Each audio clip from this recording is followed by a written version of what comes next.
What makes a legacy? Is it a name that stands tall in history? Is it celebrating victory? Is it surviving the worst defeat? What if I told you that you could make a legacy with none of these things? What if all you really needed was one great play? Who's going for what? Can we get another hawk shot over here? Yes. Another hawk shot? I'll give you They shouldn't all have I enough have to damage. give. I don't have All of it. Oh no! They on it. They on it.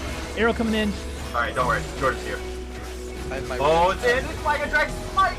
Yes! What? I don't have another arrow. Or you know what I mean.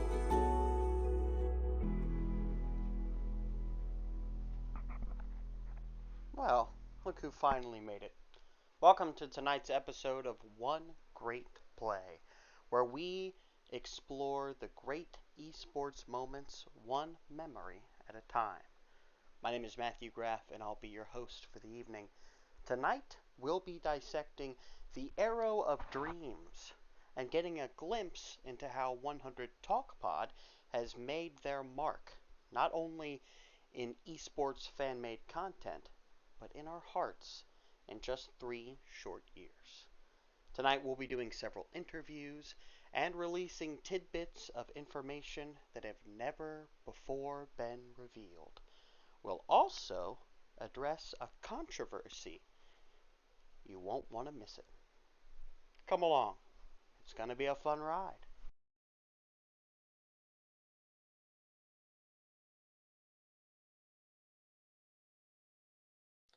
Jordan, say hi. Hello. Cole, how are you doing? Doing fantastic. Thank you so much for having me tonight. Tell me, Cole, what was on your mind during this miraculous play? Well, honestly, I think if you watch the playback and you watch the face cam, you'll know exactly what was on my mind, which was I didn't even realize what had happened. I mean, look, sometimes the game just comes to you and it's pure instinct. And it's like the game is playing you. You're not playing the game. And that's the feeling of hitting the Arrow of Dreams. Context of the game, who knows? And Calculations on the splash damage, who knows? Mhm. But sometimes greatness just emerges. And did it ever? Was there ever a moment when it hit you like a ton of bricks that you just stolen the Baron with your Ash ultimate? Yes, yes, there was. I'll tell you all about it. The realization that I had stolen the Baron with the Ash ultimate happened right after the next day when someone sent me the Twitch clip and said, "Did you realize you did this?" Wow, so it took you you didn't even realize near that moment that you had just made the greatest play of your entire life. Like I said, man, it's like I'm channeling some other spirit through me that's playing and it just blacked out. Wow.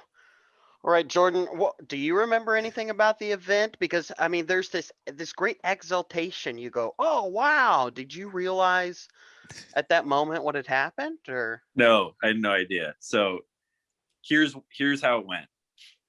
Cole and I at this point had made, this was probably our 30th game of League of Legends. I don't know. We had not been playing long at all. Mhm. And we didn't know what was going on. We had no idea how to play the game, essentially.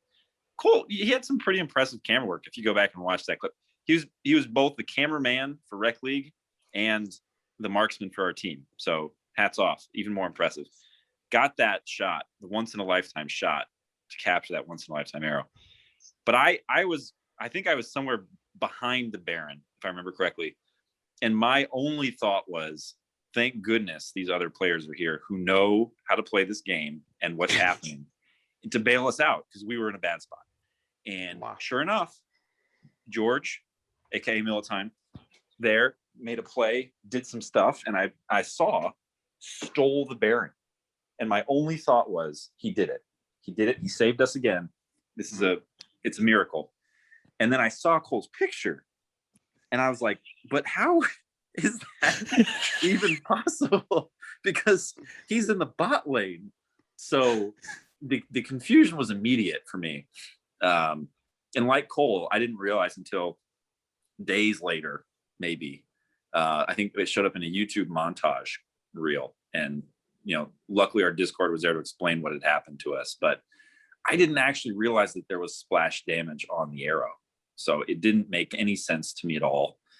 I was very confused, as you could hear. Yeah, you let out the what? Yeah. It's truly one of the greatest sound bites in Rec League history. And by the way, that tidbit about the YouTube montage, that is legit. That is real. I don't know who did it. Someone sent the clip in, and it ended up on a very large channel of plays, and it got like 500,000 views or something like that. And I had no idea how it even got there. Right. And it's crazy, but that's how we also kind of broke in to be a full-time streaming duo. Our concurrent viewers shot up to like 6,000 to 7,000 after that clip went onto YouTube. When all of this happened, before, what was going through your mind? Honestly, I was like, I got to steal this Baron. I got to prove that I'm the better jungler. And I was right there. I was ready for the smite steal, and I probably thought that my smite went off. I don't think any of us in game actually realized that Cole had stolen the Baron with an Ash arrow. Honestly, it was just like, all right, the Baron's ours. We gotta keep fighting. We gotta go. And it's like we were totally ready to set up and steal for it, and then the fight happened afterwards. And it honestly, chat probably figured it out before anybody in game did, that Cole was the hero of the day. My favorite little piece of information from Cole is he said he figured this out the day after when somebody sent him a clip. Did you figure it out? I mean, did it take you that long to figure it out too? I mean, because it seems For like sure, yeah. I thought I was right there, and I was the man with the plan, and I had smite ready. I was ready to steal that Baron from him, and it got so low. I was like, all right, we got it. It's ours. And that was probably about as far as I thought about it. That's amazing. That's amazing. All right, I'm here with 100TalkPod OG fan Darkooth. Oh my, it looks like you've taken up the stance, sir. Are you going to be able to make it? This is just how I live my life, 1 minute at a time. Wow, that's impressive. Tell me, how are you related to this play? Were you watching live? How did you come to know about it? I actually was not watching live. I saw the clip.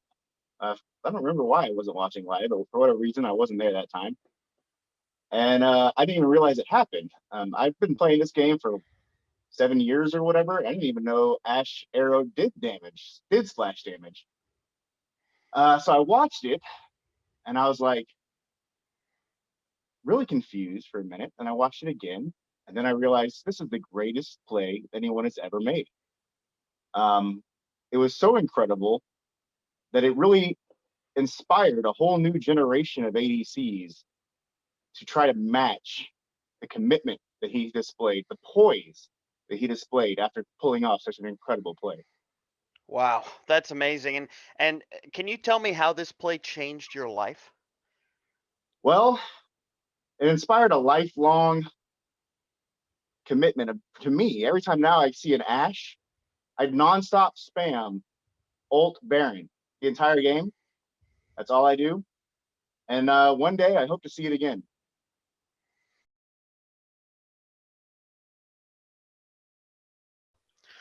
You've talked about Militime. Um, you've talked about the video montage. But tell me more. I mean, as a member of the community, I know you have a strong community with loyal fans, people that keep coming back.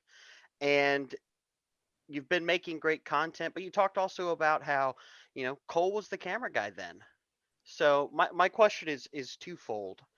How do you think you've built a community in these last 3 years? And how have you, do you think, evolved as people, as dads, and as content creators?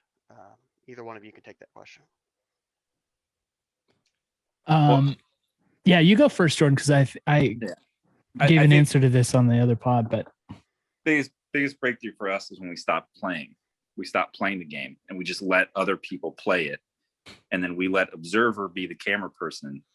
Just everything's easier.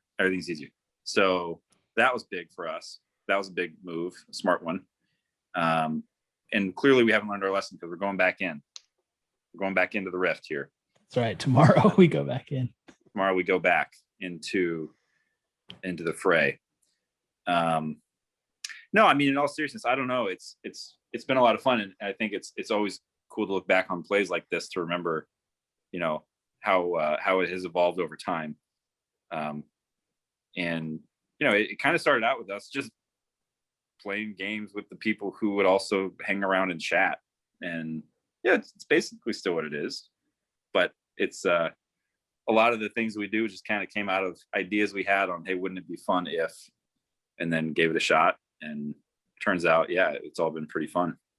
Some things are more fun tdo others. I'm thinking Team Rotation Island got you in mind.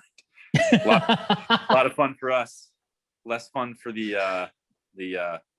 what are we calling them, contestants on that show? Yeah, the contestants. I'll also say, one of the answers that I give when we talk about this is that the people that happen to fall into our community, especially early, were disproportionately amazing from your standard internet community.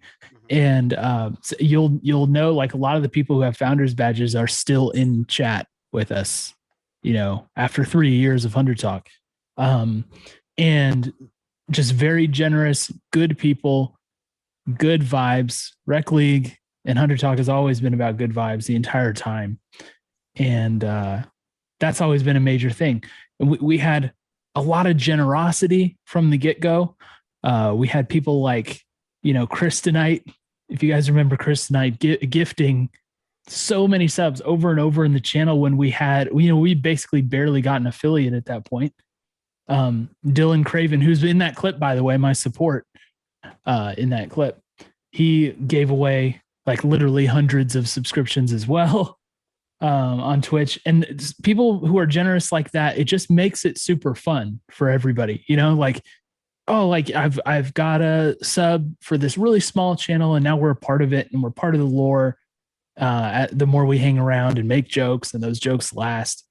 Things like the Arrow of Dreams, right? Like that's one of our big lore moments for 100 Talk is that Ash arrow that was definitely intentional. No questions about it. But yeah, and so just good people, good vibes, and fun moments. And as long as we're, continuing to get together on those three fronts, the thing will continue. Wow. We got a lot of great information in the first two segments of our show. But now it's time that we take a little break in the programming. Make sure to come on back. We've got a lot of interesting things planned. Some tidbits and a little bit of scandal. I'll see you on the other side of the break.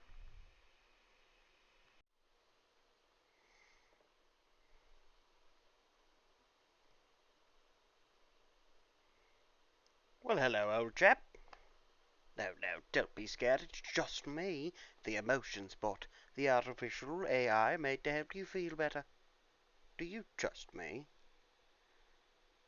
Well, that's okay. No, don't touch me. Are you feeling okay today?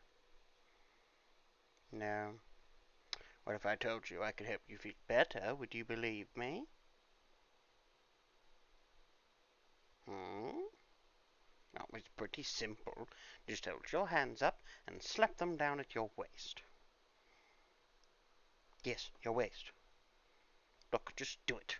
Stop asking questions. There, see? Now you have the finest of clothing technology. This is the highest quality apparel from the people at 100 Thieves. You may still be having a bad day, but now at least you're comfortable, right? Do you trust me now? Why? Is it because I'm a talking robot in your room? Nah, well, there's not much to be done about that, huh? Ta-ta for now.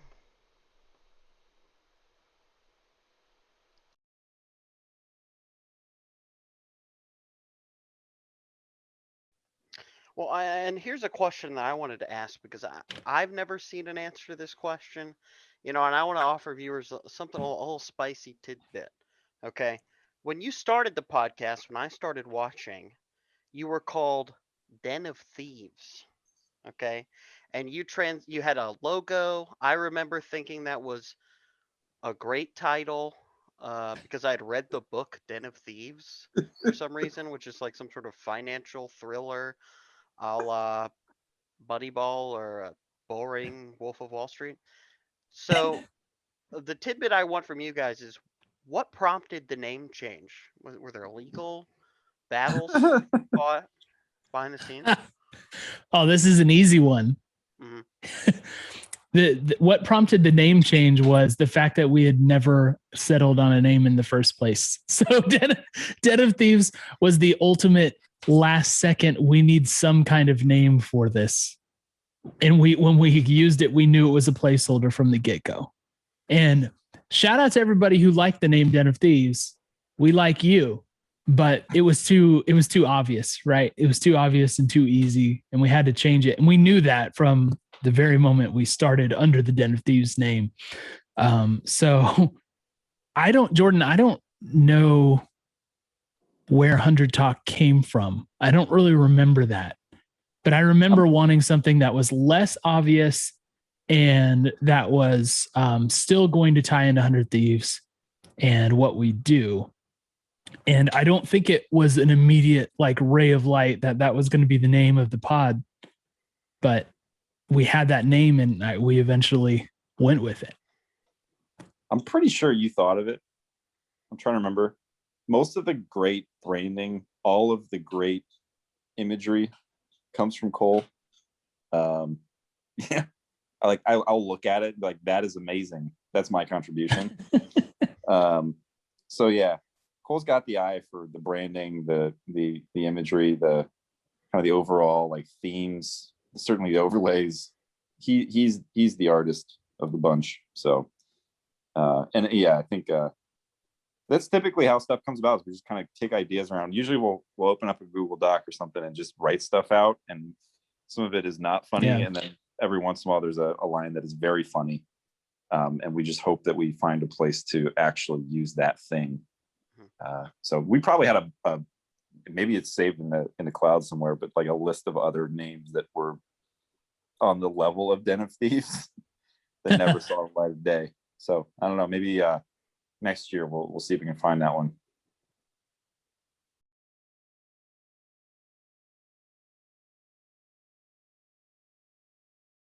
Okay, so now we've got to get into a couple of the spicier questions. A little controversy surrounding this clip. I've addressed it with Cole, but I want to get an honest perspective from somebody else.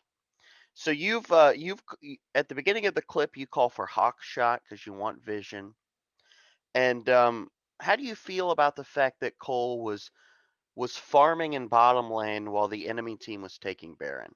Does that? Honestly, that's not the worst thing I've seen Cole do. The worst thing would be trying to play bot and as support.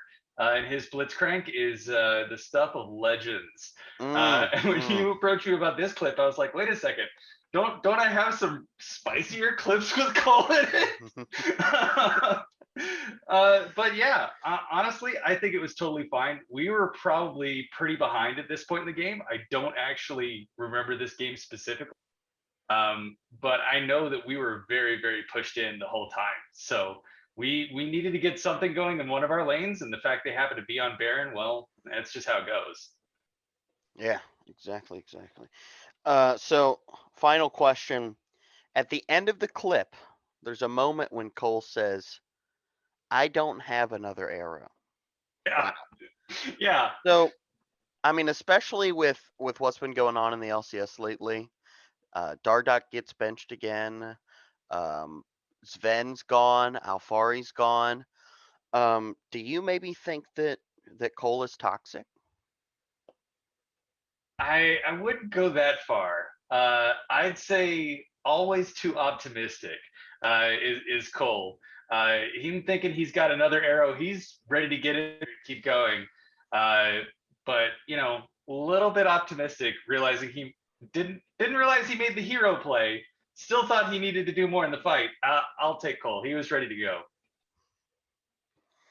Well, I like the spin. Always a little too optimistic. Maybe he embodies all of us bronze players somewhere down there. But it's great to have you. Thank you for your time. Now, I want to preface this question with I want you both to be brave and honest. Um, if you feel pressured at any time, Jordan or Cole, each by the other, we can slide you out into a breakout room and make this work. But there's something my reporter brain honed in on in this clip. Okay. Ooh, clip. At the very end, you'll remember Cole said, "I don't have another arrow." Or you know what I mean. So Jordan, look me in the eye. I know I can't see you, but you can Yeah. see me. Voice me in Especially the ear holes. with Dardoch being kicked off of Dignitas again recently, Yeah. with Sven being benched temporarily, Alfari maybe a little longer. I have to ask, based on the sarcasm in Cole's voice, is he toxic? I mean, I think the clip speaks for itself, right? Mhm. Like, he was assuming that for whatever reason there, we needed another arrow. He had just saved the game for us and felt that we were demanding more of him, our ADC, as he was just trying to get a little farm on. So Mhm. I don't know. I can't say for sure. Was there a cut in that clip, by the way? Because it seems apparent that he wouldn't yet have another Ash arrow ready. Mhm. It had only been seconds. This drives me insane. This drives me Mm. insane. Mm. You Mm. know what I mean. Everybody knows what I mean, and we all pretend like I thought I could shoot another ult right away or something. Come on, it was the hawk shot. I was The hawk referring to the shot. hawk shot, Mm. Okay. Mm. Okay. Well, a couple. which has Hey, charges, excuse me, multiple. excuse me, sir. No. Hey, Sir. you listen to me. Sir, this is You my interview. You You're had gonna me calm here. down. I'm your guest. You're gonna listen to what I have to say. Oh my All right. gosh. Hawkshot has multiple charges. All Mm. right. It's clear. You listen to the clip. It's clear. I correct myself right at the end. Mm-hmm. I'm tired of this. I'm tired of having my name sullied. Does it actually have multiple charges on it? Yes. So a couple of If you knew anything about important- League of Legends, you would know that. Excuse me, sir. A couple of Oh, important questions here. First, Jordan said you were getting your farm on. Is there any reason why you're not anywhere near the objective when the enemy team starts? look. One thing you have to understand about Rec League is that we are a meta making league, and we don't play with traditional approaches, traditional strategies. We were deploying the old 2-3 side lane split push from the ADC support and the 3-man objective contest. It was experimental at the time. Briefly made an appearance in LCS with the 100 Thieves, but yeah, it was just a different game back then. And I know it looks ridiculous when you look back now, but I'm telling you, back then it was groundbreaking stuff. It worked. You got the And it job works. done. Who got the objective? That's right. Yeah. Edifying. I'll be sure. When you put have one in that all much chat. confidence, when you have that much confidence in your ability to steal large neutral objectives with the splash damage from an Ash arrow, you have time to farm also. It's a luxury of being that good. Wow. All right, Global then. champ. Yeah. Well, I mean, an unsatisfying answer, but I guess it's the answer that we got. Why are you doing this? Why are you pushing so hard? Hey, I just want the truth. Okay. Look, Here, the truth. Look, I here- vehemently here on did. One Great Play, we're hard hitting investigative journalists. Okay. Where do you? I didn't get that tiger stock footage out of nowhere just for you. Okay. But okay, that wraps it up. I don't want to take up any more of your precious time, ABC. I'm sure you've got to be somewhere farming. Jordan, it was great to have you on the show. As always, the kinder, better looking of the two. Um, Oh, Playing the good evening, detective. everybody. And that's it. I'm done. oh, of course. Oh, this is. Oh, yeah, sure. This is over, guys. I hate to be the one to tell you this, but the last portion of that interview had to be cut short due to legal challenges from certain third parties who did not want us to disclose what was contained therein. Um, I apologize for that. As a journalist, I hate censorship, but that's just the way the cookie crumbles. So as we closed tonight's episode of One Great Play, I want you to think about the legacy of 100 Talk Pod. I want you to think about that arrow, how it killed that Baron, and, well, how no one there at the time seemed to know the impact that that arrow would have. Personally, I can say no one there at the time could know the impact that 100 Talk Pod would have on the community of 100 Thieves, on fan created content everywhere. At the end of the day, good or bad, toxic or not, 100 Talk Pod has built a legacy that lasts. Not with flashy names or big plays, big wins or big losses, but just one great play. Not stealing a Baron with an ash arrow, but the play of being genuine, building friendships, and ultimately a great community. Tip of the hat to you, 100 Talk Pod. I'll see you again in another 3 years. This is the song that goes at the end of the credits. Just here to end the show, and I'm not gonna edit. It's supposed to sound vaguely folksy, but nothing like anything you've ever heard before. It wasn't pre-written and there's no lyrics. I'm just singing what I want to. Oh boy. Well, it's time for you to go. Now go away. Don't even listen to the lyrics anymore. Please go home. Please, please go home. I'm not gonna sing to you, not a song, even a few. Go home. Goodbye.